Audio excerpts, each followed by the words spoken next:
Bom dia, bom dia, bom dia. Bom dia, pessoal.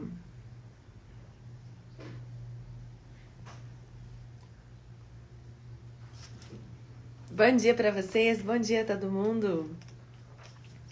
Hoje essa live, de todas que eu já fiz, é a mais importante. Então eu preciso que vocês prestem muita atenção.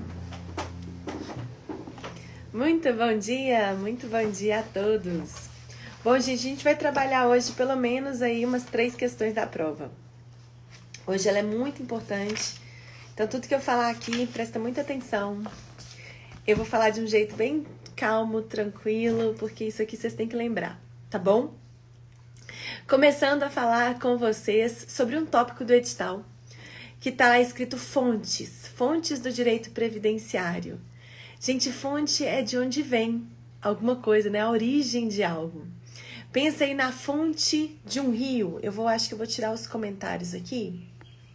E no final, eu coloco para vocês, tá bom? Todos os comentários. Pensa aí, gente, na fonte de um rio. Qual que é a fonte do rio? Qual que é a nascente daquele rio? Fonte é de onde vem essas regras do direito previdenciário.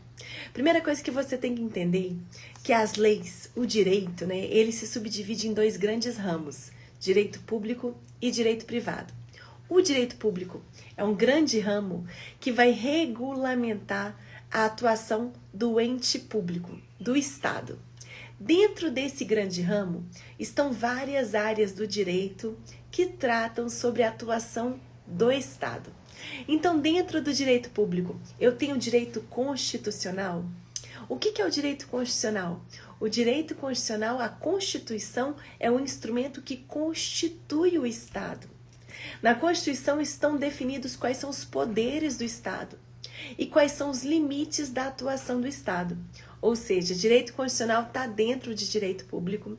Além disso, direito administrativo também está dentro do direito público, porque direito administrativo vai regulamentar como que a administração pública vai gerir a coisa pública, como que o Estado vai gerir a máquina pública. E o direito previdenciário é um ramo autônomo. No passado, o direito previdenciário era estudado junto com o direito do trabalho. Hoje ele é um ramo autônomo e independente, que vai estar inserido dentro do direito público. Por quê? Porque o direito previdenciário que estabelece quais são as regras para a concessão de benefício, como que vai ser feita a cobrança das contribuições, como que o Estado vai atuar. Então, como é o Estado responsável pelos benefícios previdenciários, o direito previdenciário também faz parte do direito público. Beleza, entendi isso. E o direito privado, professor, o que está no direito privado? Todas aquelas áreas do direito que regulam relações jurídicas entre particulares, entre 2 privados. Por exemplo, direito civil, direito empresarial. Se você tem um problema com o dono do apartamento que você aluga, o seu problema é de esfera civil. Você vai ajuizar uma ação civil, que vai ser julgada em conformidade com o Código Civil. O Código Civil regula relações entre 2 particulares. Lembra que entre 2 particulares existe uma posição de igualdade. Eu não tenho mais direitos que você. Nós temos o quê? Os mesmos direitos. Agora, quando eu estou falando de poder público, quando eu estou falando de direito público, eu tenho que lembrar que o Estado tem mais poderes do que o particular. Beleza? Entendi. Prof, dito isso, quais são as fontes diretas e indiretas do direito previdenciário? Esse tópico que está no meu edital.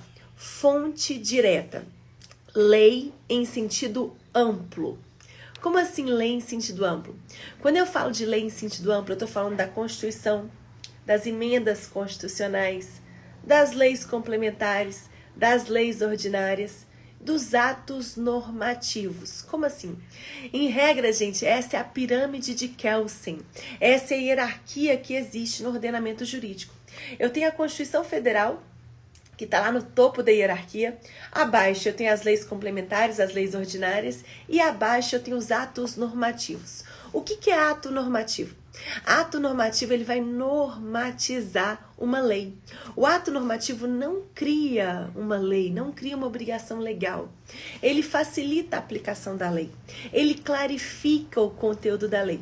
Essa é a função do ato normativo. O que é ato normativo? Decreto, resolução, é ato normativo. Beleza, prof. Entendi. Então, são fontes diretas do direito previdenciário?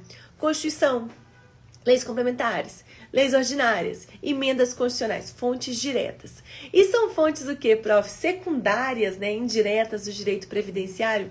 A jurisprudência, a doutrina e os costumes. O que é jurisprudência? Jurisprudência é o conjunto de julgados, editados, emanados pelo Poder Judiciário a respeito de matéria previdenciária. Então, você aí quer ajuizar uma ação contra o INSS. Quem vai julgar essa ação? Poder Judiciário. Quando o juiz estiver julgando aquela ação ali, ele vai ter um entendimento X ou Y, que uma vez que aquele entendimento é reforçado pelos outros juízes, aquela jurisprudência se torna mais e mais forte. E de forma secundária e indireta, aquela jurisprudência vai influenciar na produção de novas regras sobre o direito previdenciário. Então, é fonte secundária, fonte indireta jurisprudência. Além disso, doutrina, o conjunto dos estudos, né, sobre a matéria do direito previdenciário, o conjunto dos estudos sobre essa disciplina também vão influenciar a produção de novas regras e os costumes. Beleza, prof. Tudo isso fonte secundária, fonte indireta do direito previdenciário. Agora, uma outra diferença que você tem que ter em mente é fonte material e fonte formal. Você vai ver muito essa palavra no direito, formal. Formal vem de formalidade da lei. Formalidade da lei, prof? Sim. A formalidade da lei que estabelece que aquela situação deve ser daquela forma ali, disciplinada daquela forma, regulada daquela forma. Quais são as fontes formais do direito, então, previdenciário? A Constituição, lei complementar, a lei ordinária são fontes formais. E fontes materiais? Fontes materiais, eu estou falando da matéria, da prática, matéria, ó. Matéria da prática. Eu tô falando de fatos reais, fatos que acontecem, situações que se apresentam na nossa realidade e que não há legislação sobre aquela situação, que não há nenhum tipo de regulamentação. Então, como que a gente vai atuar nessa forma, nessa situação? Como que vai ser a atuação do Estado? Então, fonte material decorre de fatos reais, situações reais. Fontes formais, eu tô falando da própria legislação. Beleza? Então tá, prof. E sobre fonte, é isso que eu tenho que saber. É isso que você tem que saber. Muito fácil. São fontes, gente, diretas.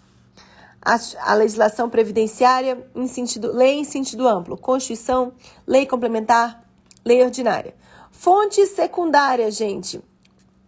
Jurisprudência, conjunto de interpretações, né, dos juízes, dos tribunais superiores, costumes e doutrina.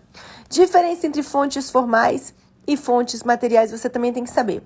Agora a gente tem que entender 3 conceitos: interpretação, integração e vigência, que também está no seu edital. Vamos entender. Interpretação, integração e vigência, pessoal. O que é isso? Interpretação. Quando eu falo de interpretação, eu quero entender o sentido da norma. Eu quero entender o sentido da norma. O que a norma pretende alcançar? O que o legislador pretendeu regular? Interpretar, igual a interpretação de texto. Integração é quando tem uma lacuna. Existe uma situação que ninguém sabe resolver, ninguém sabe o que fazer, porque não existe uma lei que fala como que o Estado tem que atuar naquela situação. Existe uma lacuna legal. Beleza, entendi. Lacuna legal carece de uma integração. E a vigência é a partir de quando aquela lei vai começar a vigorar no país. Beleza. Sobre interpretação, integração e vigência, o que você tem que saber? No Brasil, gente, respeitando o Código Civil, né? A lei nova começa a vigorar 45 dias após a sua publicação oficial, após 45 dias. Beleza. Sobre essa questão de método de interpretação, método de integração, eu não me preocuparia muito. Mas se aparecer na sua prova, vai aparecer isso aqui. Eu vou te falar um resuminho que eu vou fazer para você. Olha só. Métodos de interpretação das normas. Primeiro método. teleológico. O método teleológico, gente, busca entender a intenção do legislador. O que ele pretendia quando criou a lei? Método gramatical ou literal. Eu vou compreender exatamente o que está escrito, a gramática do texto. Método autêntico é quando o próprio legislador está interpretando a norma, né? Realizado pelo próprio legislador. Jurisprudencial, aquela interpretação realizada pelos tribunais. Método histórico. Para compreender o sentido da norma, é necessário entender o momento que ela surgiu, a história. Qual que era o momento histórico no qual aquela norma surgiu? Método sistemático. Para interpretar uma norma, eu tenho que analisar todo o ordenamento jurídico, todo, né? Porque ela faz parte de um sistema, de um ordenamento jurídico. Método doutrinário. Aquele de interpretação que é utilizada pelos juristas, aquelas pessoas, os estudiosos sobre o direito, aqueles que elaboram as doutrinas. Método restritivo, aquele que restringe o sentido da norma. Método extensivo, aquele que amplia o sentido da norma. Pessoal, já falei com vocês, né? Cada parte em verdinho no material responde a 100 questões de prova. Então, você leu essa página aqui, aproxima o celular do QR Code questões e vão aparecer na tela do seu celular as questões de prova que são respondidas pelo conteúdo dessa página. Então, lembrando que princípios gerais do direito é o método de integração mais cobrado e o método de interpretação mais importante é o teleológico. Beleza. Tá bom, prof, entendi interpretação. E de integração? Quando existe uma lacuna legal, o que o jurista vai fazer? Como é que ele vai integrar o ordenamento jurídico? Ele aplica os princípios gerais do direito, que são orientações gerais para todo ordenamento jurídico. Ele pode utilizar da analogia, por exemplo, poxa, não tem uma lei que trata sobre essa questão aqui, mas eu vou utilizar uma outra norma que se aplica a uma situação semelhante, usando analogia. Equidade, pessoal. Aplicação da hipótese mais justa para o caso, costume, uso dos costumes como método de integração. Gente, integração é diferente de interpretação. Interpretação eu vou entender o sentido da norma. Integração é quando existe uma lacuna legal. Exemplo. Antes da reforma previdenciária da Constituição de 88, a Constituição previa que os servidores públicos tinham direito à aposentadoria especial. Mas, embora os servidores tivessem esse direito, não havia regulamentação nenhuma sobre essa aposentadoria especial. Nessa situação, gente, os servidores ingressavam com processo judicial e os juízes utilizavam a técnica da integração, chamada analogia, aplicando aos servidores públicos a mesma regra aplicada ao regime geral. Então, para solucionar essa questão, o juiz o quê? Utilizava da analogia, aplicando aos servidores públicos uma regra que era utilizada no regime geral. Beleza? Só um exemplo para vocês. Muito fácil, difícil disso aparecer na sua prova, mas está aqui o resuminho do que a gente já conversou, né, gente? O que é mais importante. Falei com vocês muito ontem que a gestão da Seguridade Social é quadripartite. Eu tenho participantes do governo, trabalhadores, empregadores, aposentados e pensionistas nos conselhos que vão participar dessa gestão da Seguridade, mas o custeio é tríplice. Vão participar do custeio da Seguridade, governo, trabalhadores e empregadores. Beleza. Métodos de integração que a gente vai ter que lembrar na prova. Analogia, costumes, princípios gerais do direito, jurisprudência e equidade. Métodos de interpretação, esses que eu falei com vocês.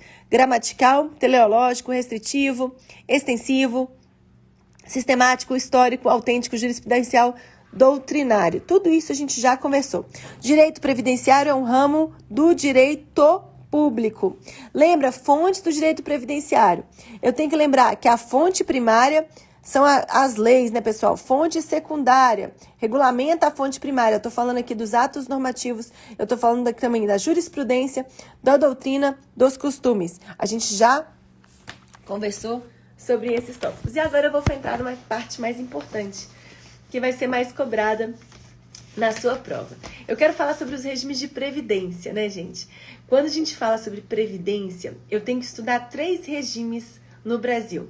Regime de previdência geral, Regime Geral de Previdência Social, Regime Próprio de Previdência Social e o Regime de Previdência Complementar, ou Regime de Previdência Privada. Regime Geral de Previdência é o que a maioria das pessoas contribui, né? É um regime de caráter contributivo e filiação obrigatória.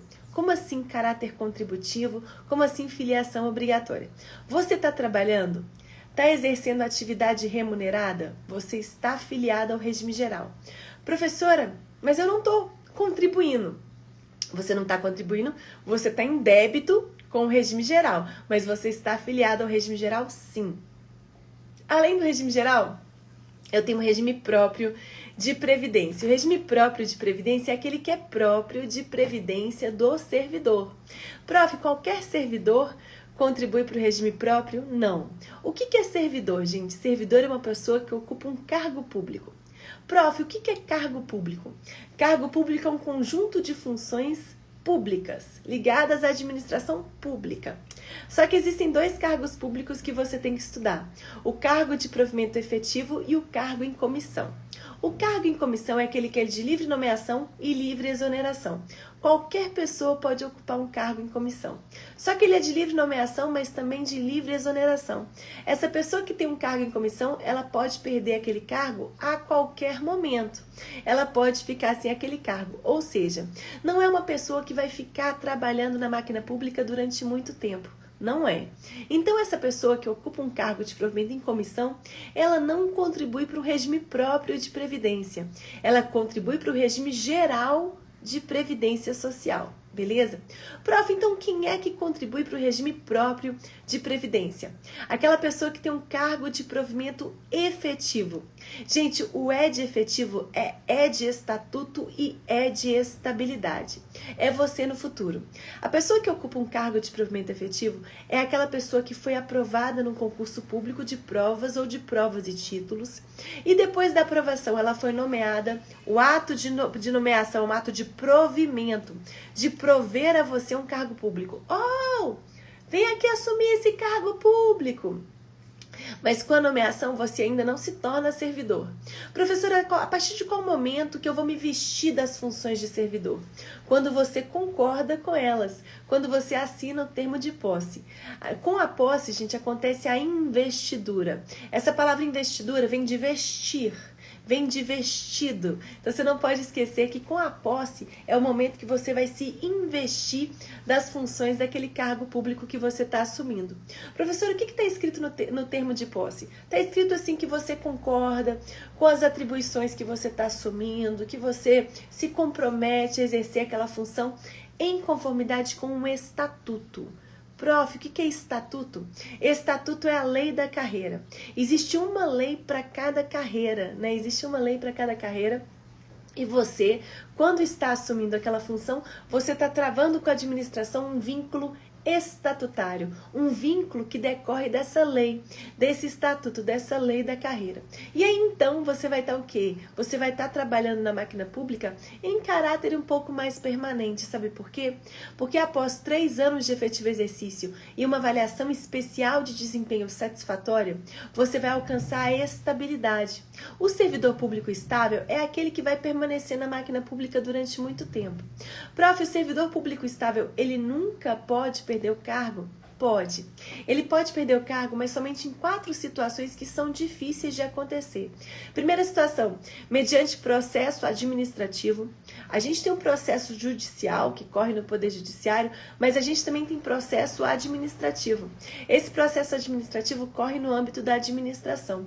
Se porventura o servidor público não está cumprindo o que tem que cumprir, pode ser instaurado um processo administrativo contra ele. Naquele processo administrativo, ele tem direito de se defender, ampla defesa, contraditório, ele vai se defender. Mas em razão desse processo, pode desencadear, né? Esse processo pode desencadear ao quê? A demissão dele. Então, ele pode perder o cargo efetivo em razão de um processo administrativo? Pode, a depender da infração que ele cometeu. Segunda situação, mediante sentença judicial com trânsito em julgado, pode ser ajuizada uma ação contra aquele servidor e o juiz determinar a demissão dele, demissão do servidor público estável, isso pode acontecer. Terceira situação, mediante avaliação de desempenho insatisfatória. Você é estável, mas você vai ser o quê? Anualmente avaliado. Então você tem que estar trabalhando direitinho, viu, gente? Mesmo aí sendo estável. Quarta situação, quando o ente federado superou o limite, o teto de gastos com despesa de pessoal. Como assim?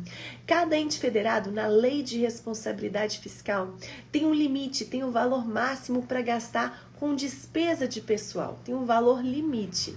Prof, por exemplo, o município está superando esse limite. O que ele tem que fazer então para reduzir esses gastos? Ele vai ter que adotar 3 medidas. Primeira medida, ele vai exonerar 20% dos cargos em comissão. Segunda medida, ele vai exonerar o servidor público que ainda não é estável, aquele que está cumprindo o prazo de estágio probatório. Terceira medida, ele vai exonerar o servidor público estável. Então, existe essa possibilidade? Existe essa possibilidade. Prof, então eu tenho que lembrar disso? Tem. Mas uma vez que você é um servidor público que tem um cargo de provimento efetivo, você contribui para o regime próprio de previdência do servidor. Prof, onde estão essas pessoas que têm um cargo de provimento efetivo? Na administração pública direta, né, a União, Estado, Distrito Federal, município, nos órgãos da administração pública direta. Então, na Secretaria de Educação, na Secretaria de Saúde, na Secretaria do Estado e nas autarquias e fundações públicas. A gente sabe que a administração é formada por administração pública direta e indireta. A administração pública indireta é formada pelas autarquias, fundações, empresa pública, né, sociedade de economia mista. E a gente tem 2 entidades da administração pública indireta que são o quê? Que tem personalidade jurídica de direito público. Nessas entidades com personalidade jurídica de direito público estão aquelas pessoas que exercem cargos efetivos. Prof, eu estou aqui no meu município, já tenho um cargo de provimento efetivo, mas o regime próprio, né, do servidor aqui do município foi extinto. Foi extinto, prof. E aí, eu vou ficar sem receber benefício previdenciário? Não. Se o regime foi extinto, a União, seja Distrito Federal, seja Estado, seja município, tem que assumir a responsabilidade de pagar os benefícios, tá bom? O ente federado que extinguiu o regime próprio vai pagar os benefícios, sim. Gente, é mais difícil cair questão sobre regime próprio de previdência na sua prova, mas aí eu vou falar um pouquinho sobre as questões que mais pegam, né, de prova sobre regime próprio. É o seguinte: você está trabalhando na iniciativa privada e agora você foi aprovado no INSS. Você contribuiu durante muito tempo na iniciativa privada. Você pode pegar esse tempo que você contribuiu na iniciativa privada e levar para o regime próprio? Pode. Você está trabalhando aí na administração pública, você já tem um cargo efetivo, mas agora você quer ser empresário, você quer trabalhar na iniciativa privada. Você pode pegar esse tempo que você contribuiu no regime próprio e levar para o regime geral? Pode. Pode sim, né, gente? Eu até falei com vocês que é possível aposentar nos 2 regimes. Vamos dizer, eu sou professora em faculdade há anos, também sou professora, também tenho um cargo público no estado de Minas Gerais há anos. Eu posso aí, depois de 30 anos, contribuindo tanto para o regime geral quanto para o regime próprio, aposentar nos 2? Posso aposentar nos 2. O que eu não posso fazer é o seguinte: poxa, fiquei 15 anos trabalhando como professora e também trabalhando, exercendo cargo público. Eu vou somar 15 mais 15, vou chegar em 30 e já vou aposentar logo? Não posso. Não posso, beleza? Agora, sobre o regime, então, o regime próprio, a chance de aparecer na sua prova são essas questões de levar o tempo para lá, para cá, é mais simples. Pessoal que é meu aluno, tem todas as aposentadorias, tudo certinho, eu coloquei um quadro para vocês no material. Então, tá assim, mamão com açúcar, eu vou mostrar para todo mundo. Tá mamão com açúcar, quem não entende, não tem jeito de não entender, viu, gente? Não tem jeito de não entender. Fiz aqui, eu faço sempre para você simulação do cálculo dos benefícios. Olha, quando eu coloco assim...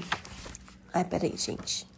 Quando eu coloco assim para vocês, vocês já sabem, tudo que tá em verde responde a 100 questões. Não avança uma página sem fazer questão. Então, leu essa página aqui, Aproxime o celular do QR Code de questões e vão aparecer na tela do seu celular as questões de prova que são respondidas por essa página. Todas as questões são encaixadas nesse texto, então não precisa se preocupar. Não existe questão que não seja respondida por esse livro. Esse livro responde todas as questões, porque eu encaixei todas, tá bom? Pontos importantes de atenção. Servidores públicos federais, estaduais e municipais ou do Distrito Federal podem utilizar o tempo de contribuição que tiveram na iniciativa privada para se aposentar no setor público. Do mesmo modo, os segurados do INSS, que em alguma época trabalharam no serviço público, podem incluir esse período na contagem do seu tempo de contribuição. Coloco vários exemplos aqui para vocês, fica super simples. Agora vamos falar um pouquinho sobre regime geral de previdência. É aqui que está...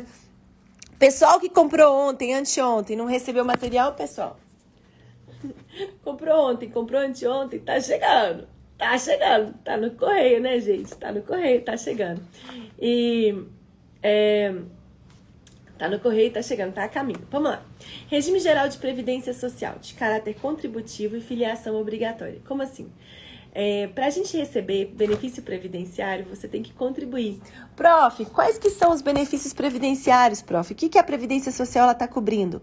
Cobertura de eventos de incapacidade temporária, incapacidade permanente ou idade avançada. Eu vou ficar mais velha, então vou me aposentar pela Previdência.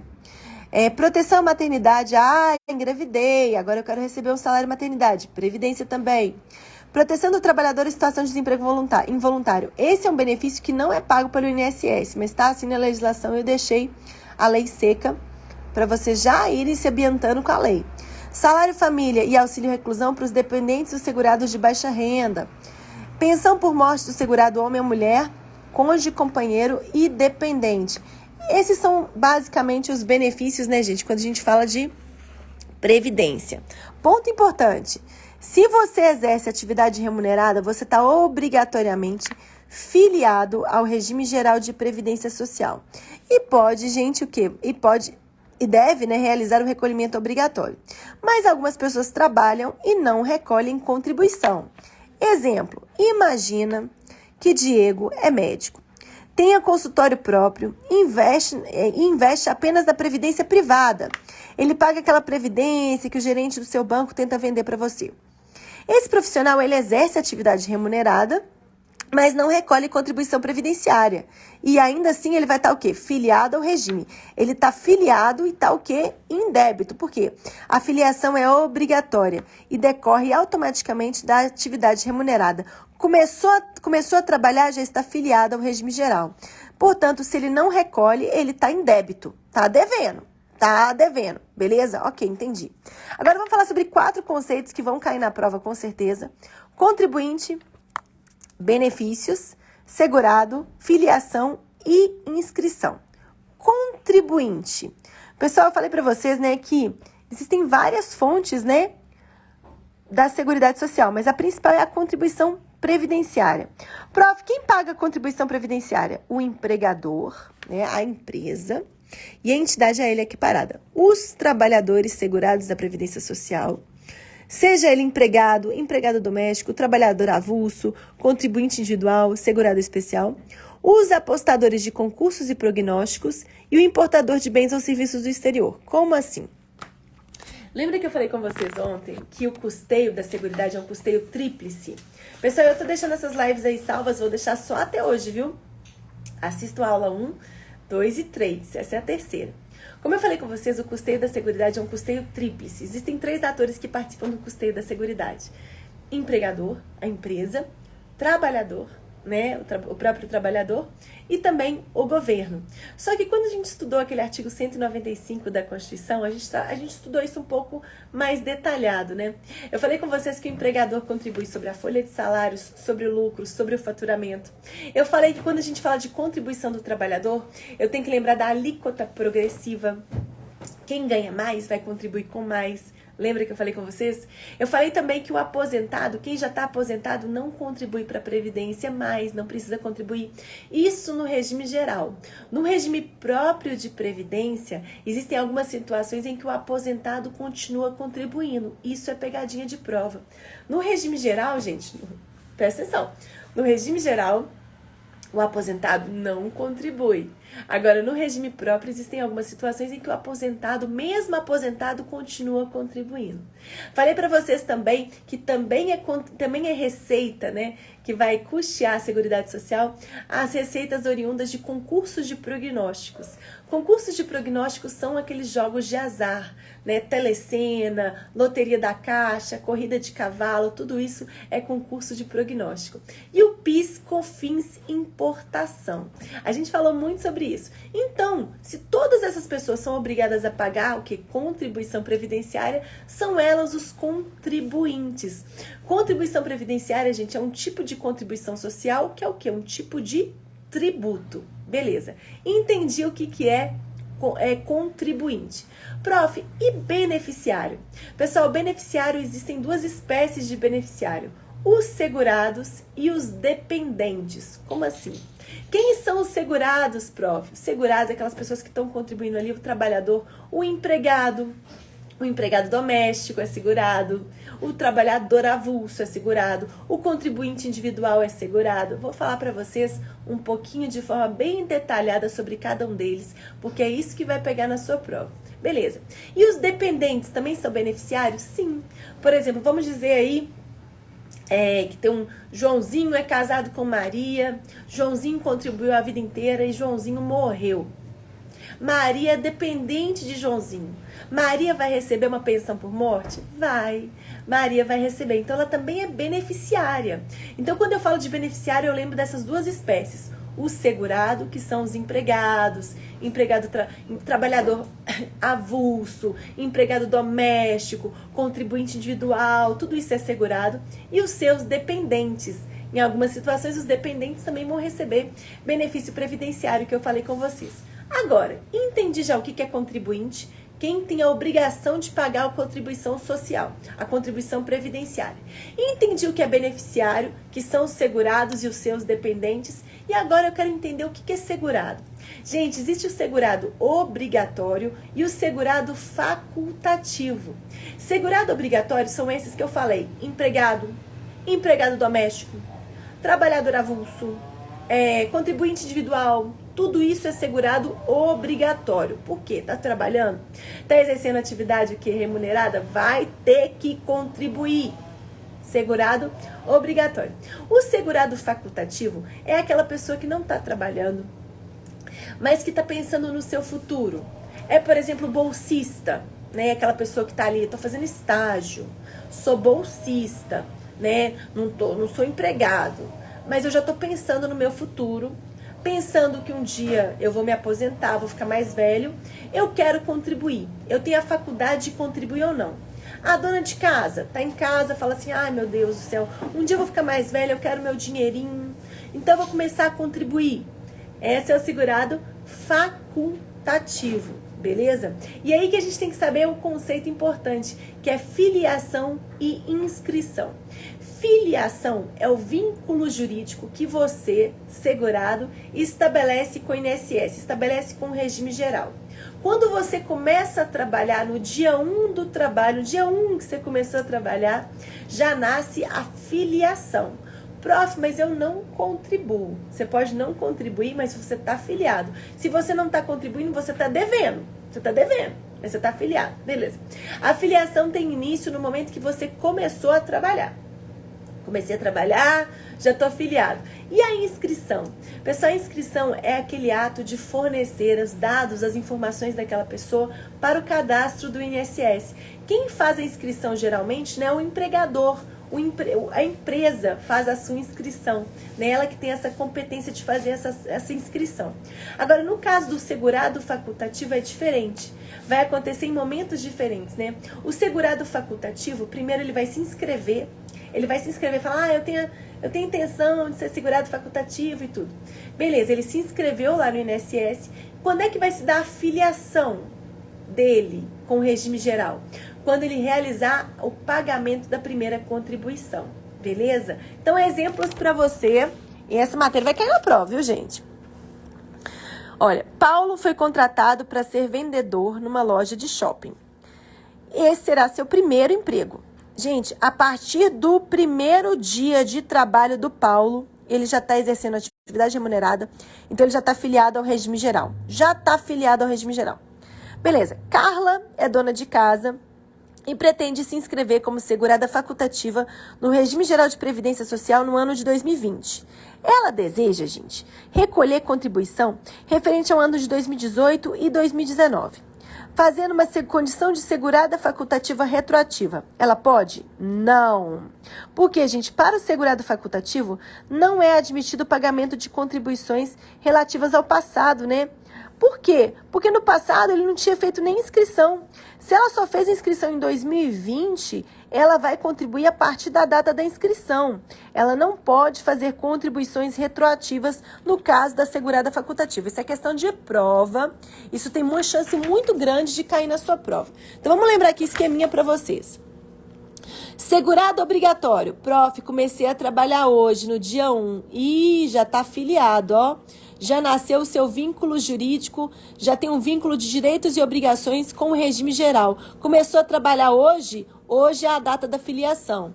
Prof, eu sou segurada facultativa, sou dona de casa. Fiz a inscrição no regime geral. E agora eu vou fazer o primeiro pagamento. A partir de qual momento que nasce a filiação? Do primeiro pagamento. Com o pagamento da primeira contribuição, aí você vai estar filiada ao regime geral, beleza? Lembre-se disso. E além disso, gente, filiação e inscrição são dois conceitos diferentes. Por quê? Filiação é esse vínculo jurídico, com o regime geral de previdência social. Inscrição é o ato de inscrever, de fornecer as informações. Não sei se tem algum empresário aqui, alguém que, poxa, vocês já trabalham, a maioria de vocês trabalha, sabe, né? Quando vocês vão ser admitidos em uma empresa, eles pedem um monte de informação. O PIS, PASEP, eles pedem várias informações, o número de identificação do trabalhador, tudo isso é feito pelo próprio empregador, né? Ele que vai regularizar a sua situação. Agora, pontos importantes. Quando eu coloco assim, gente, olha, tudo em verdinho, assim, em exemplo, pelo amor de Deus, né? Presta atenção. A inscrição após a morte do segurado especial é possível, desde que presente os pressupostos da filiação. Por exemplo, olha só, segurado especial é aquela pessoa, lembra, que trabalha numa pequena propriedade rural. Aquele senhorzinho que faz um plantio de uma horta, aí ele se alimenta da horta, aí ele cria umas galinhas, se alimenta do ovo da galinha. Sabe aquele senhorzinho? De vez em quando, algumas vezes no ano, ele tem um excedente de produção, ele vende o seu excedente para o supermercado, para a vendinha da esquina. Ele vende isso que excedeu, esse excedente. Isso acontece, sim. Prof, essa pessoa, como é que vai ser a contribuição dela? Porque se ela vive da própria terra, quando é que ela tem dinheiro para contribuir? Pessoal, no momento que ela vende o excedente da sua produção para um supermercado, o supermercado aplica a alíquota de 1,3%, né, sobre aquela comercialização e realiza a contribuição daquele segurado especial. Beleza. Mas existe aquele segurado especial que nunca contribuiu. Aquele segurado especial que nunca vendeu o excedente da produção, nunca sobrou. O que tinha ali na hortinha dele, o que tinha ali da galinha, o que tinha ali, gente, é o que ele usava, é o que a família dele toda usava, comia, se alimentava com aquilo ali. Então ele nunca contribuiu, ele nunca vendeu para supermercado nenhum. E aí ele nunca contribuiu. Agora esse segurado especial, esse senhor faleceu. A esposa dele vai lá no INSS e fala, olha, meu marido, trabalhador da zona rural, pequena propriedade, menor do que 4 módulos fiscais. Ele viveu da terra, a vida inteira ele viveu da terra, né? E eu vou fazer agora a inscrição dele após a morte dele. É possível? É possível, é possível. Questão de prova, isso é possível. Professora, esse segurado especial, então, de fato, né, se ele nunca vendeu o excedente de produção dele, ele pode nunca ter contribuído? Pode nunca ter contribuído, tá bom? Ponto importante. Agora, um outro ponto importante, gente. Contudo, enquanto a filiação do empregado, trabalhador avulso, empregado doméstico e segurado especial se dá de forma automática, né, com o simples exercício da atividade remunerada, para o contribuinte individual, quem é contribuinte individual? A filiação ao regime geral de previdência segue acompanhada da responsabilidade desse contribuinte individual de realizar o pagamento das contribuições. Ou seja, a gente tem muito contribuinte individual, por exemplo, dentista, aquele médico que tem um consultório, contribuinte individual que deixa de realizar a contribuição social em vida e os seus dependentes muitas vezes desejam realizar o pagamento do INSS depois da morte. Mas lembra aí, gente, questão de prova. Para o segurado contribuinte individual e segurado facultativo, não é permitida a inscrição após a morte. Não é permitida a inscrição após a morte. Por quê? Era a responsabilidade desse contribuinte individual realizar o pagamento, desse contribuinte individual realizar a sua inscrição. É diferente do empregado, pessoal. Empregado. Você aí está trabalhando numa empresa, começou a trabalhar numa empresa. Quem é que vai providenciar a sua inscrição? O empregador. Se o empregador não fez isso, o empregador não te inscreveu, o empregador não pagou a contribuição patronal, não pagou a contribuição que ele tinha que pagar e também reteve a sua contribuição e não pagou também a contribuição do trabalhador, que ele reteve, né? Ele descontou do seu salário, mas não pagou nada. Você pode ser punido pela atuação do seu empregador? Você pode ser punido por isso? Não pode.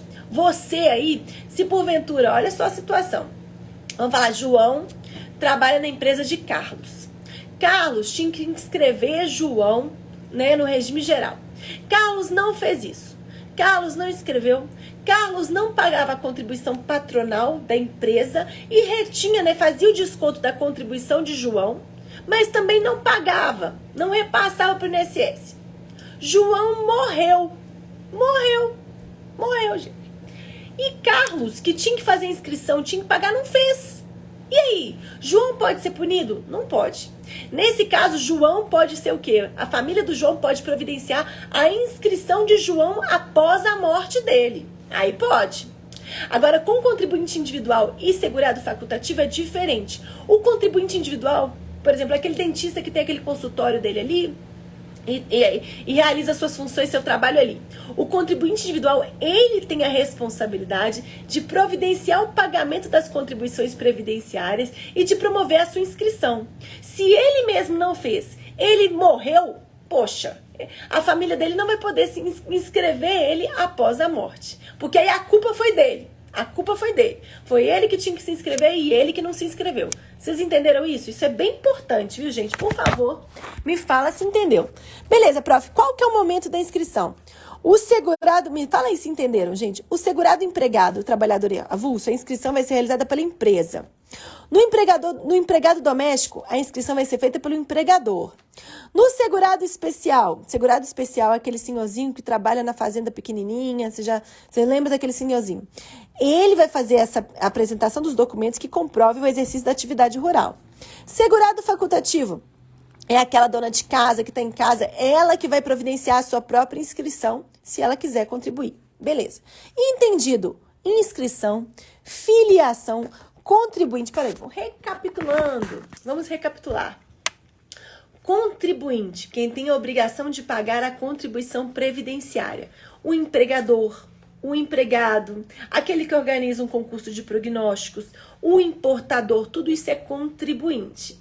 Beneficiário, a gente tem duas espécies de beneficiário, os segurados e os seus dependentes. Beneficiário é quem vai ter direito a receber o benefício previdenciário. Segurado, nós temos duas espécies de segurado, o segurado obrigatório e o segurado facultativo. Segurado obrigatório, empregado, empregado doméstico, trabalhador avulso, contribuinte individual. Segurado facultativo, dona de casa, estagiário, bolsista, aquela pessoa que não é empregada, mas que quer contribuir para o regime geral já pensando no futuro. Beleza. Diferença entre filiação e inscrição. Filiação é o vínculo jurídico que você trava com o regime geral no momento que você começa a trabalhar. O vínculo jurídico. Inscrição é o ato de fornecer os seus dados para o cadastramento do INSS. Ok? Beleza? Falei com vocês que o segurado facultativo não pode contribuir para o quê? Para uma data retroativa. Por quê? Se eu sou dona de casa, agora em 2022 resolvi contribuir. Fiz a minha inscrição. A partir da minha inscrição, eu tenho um prazo para pagar, fiz o pagamento da minha primeira contribuição previdenciária, me filiei ao regime geral de previdência. Posso contribuir de forma retroativa frente aos anos de 2020 e 2021? Não. porque nos anos de 2020 e 2021 eu não estava afiliada. Agora, situação diferente. Trabalho numa empresa, sou empregado de uma empresa. O meu empregador não realizou minha inscrição, não fez o repasse das contribuições previdenciárias, mas eu estava trabalhando, eu exercia atividade remunerada. Se você exercia atividade remunerada, quer dizer que você já estava filiado ao regime geral. Estava filiado, seu empregador que não estava pagando. E aí, em relação a essa situação, essa irregularidade, vamos dizer que eu bati as botas, morri, a minha família pode providenciar a minha inscrição após a morte? Pode, porque o empregador que descumpriu o que ele tinha que fazer. Você não vai ser prejudicado nessa situação. Ficou claro aí? Vamos lá. Tipos de segurado, eu quero falar com vocês sobre tipos de segurado. A gente falou sobre segurados obrigatórios, eu quero falar sobre cada um dos tipos. A gente vai falar agora sobre empregado. Essa é a hipótese que vai cair na sua prova. Empregado é aquela pessoa que atua numa determinada instituição, presta um serviço de natureza urbana ou rural, com subordinação, habitualidade. Subordinação, patrão mandou, obedeceu. Habitualidade e recebe uma remuneração em troca de todo aquele serviço que ele presta. Só que essas hipóteses do empregado que vão aparecer na sua prova e que vão te deixar confuso. A primeira delas é o diretor empregado. O diretor empregado, aquela pessoa que trabalha com habitualidade, com subordinação. O diretor, gente, ele é diretor, mas ele é o quê? Ele está trabalhando naquela instituição, ele deve subordinação à instituição, à empresa. Ele é empregado. Além disso, o trabalhador temporário, aquela pessoa que foi contratada por 180 dias, o contrato temporário é de 180, prorrogável por mais 90. O trabalhador temporário é considerado empregado? Sim. Além disso, o brasileiro, ai meu Deus, agora chegou. O brasileiro civil que trabalha na União, para a União no exterior. Se cair esse tal brasileiro civil que trabalha no exterior, como é que você vai decorar? Essa é a hipótese mais cobrada, porque gera mais confusão. Quando o brasileiro civil trabalha no exterior para a União, ele é empregado. Então, várias hipóteses de brasileiro que trabalha no exterior, a maioria delas, ele é empregado. Quando é que o brasileiro que trabalha no exterior vai ser contribuinte individual? Quando esse brasileiro trabalhar não para a União, mas para um organismo internacional no qual o Brasil é membro efetivo. Por exemplo, um brasileiro que trabalha para o Mercosul. Ele não trabalha para a União, ele trabalha para o organismo internacional no qual o Brasil é membro efetivo. Então, existe essa diferença. Vai ter várias hipóteses de brasileiro que trabalha no exterior. A maioria delas, a grande maioria, é empregado. Qual que é a única hipótese de brasileiro que trabalha no exterior que é contribuinte individual? Vamos decorar a exceção, que o resto é empregado, tá bom? A única hipótese é o brasileiro que trabalha para uma instituição internacional no qual o Brasil é parte. Então, o brasileiro não trabalha para a União, ele trabalha para o Mercosul. Ficou aí na cabecinha? Ficou aí? Além disso, o estagiário que foi contratado em desconformidade com a lei. O estagiário que foi contratado em conformidade com a lei do estágio, ele é bolsista.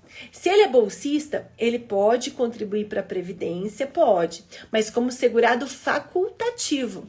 Agora, se o estagiário, na verdade, está trabalhando 8 horas por dia, trabalha feito um cachorro, ou seja, ele está trabalhando e está atuando, o exercício da atividade dele, ele está na prática sendo um empregado e não estagiário, aí sim ele vai ser empregado. Então, estagiário contratado em desconformidade com a lei do estágio é empregado. Isso é bom, viu, gente? Verifica aí se você está fazendo estágio, porque se você é empregado, você tem vários outros direitos, tá bom?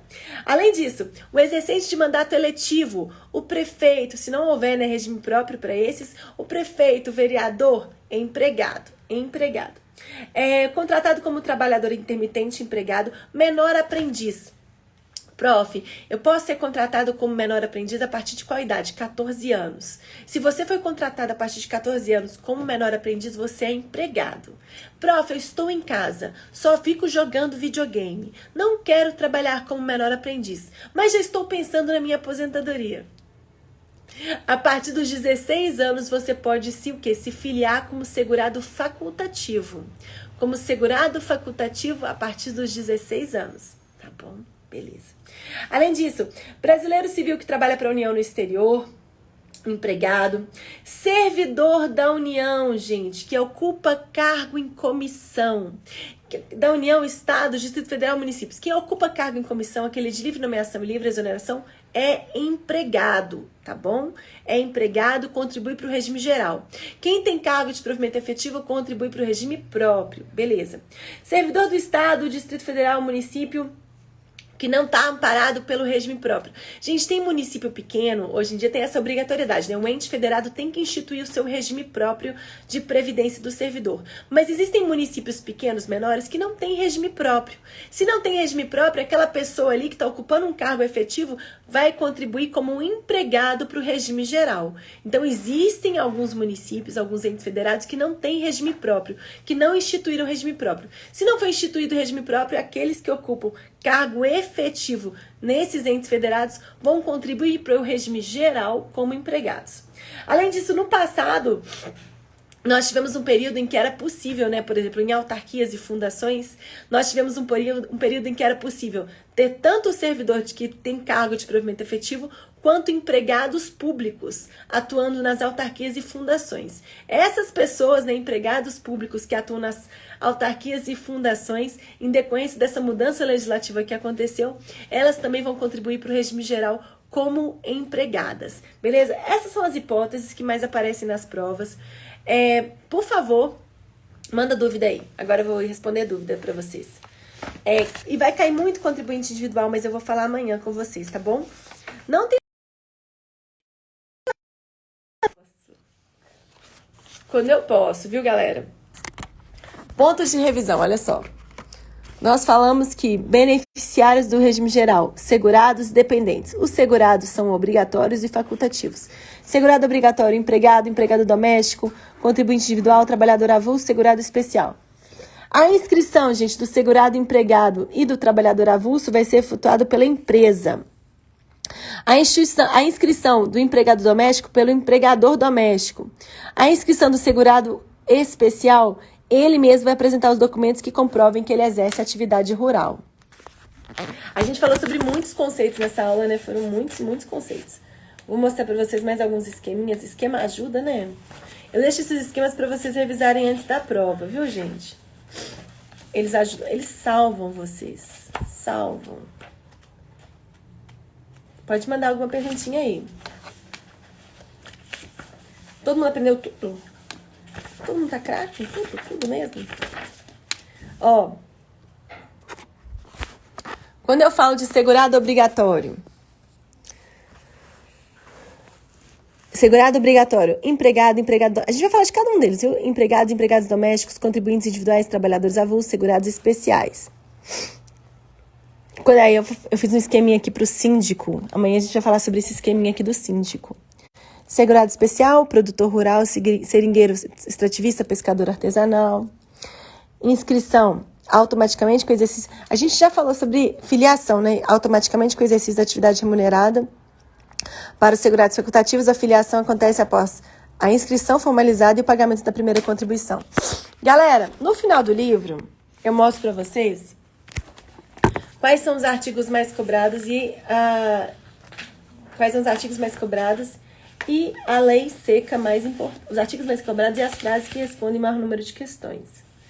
A gente já falou sobre o capítulo 1 e capítulo 2.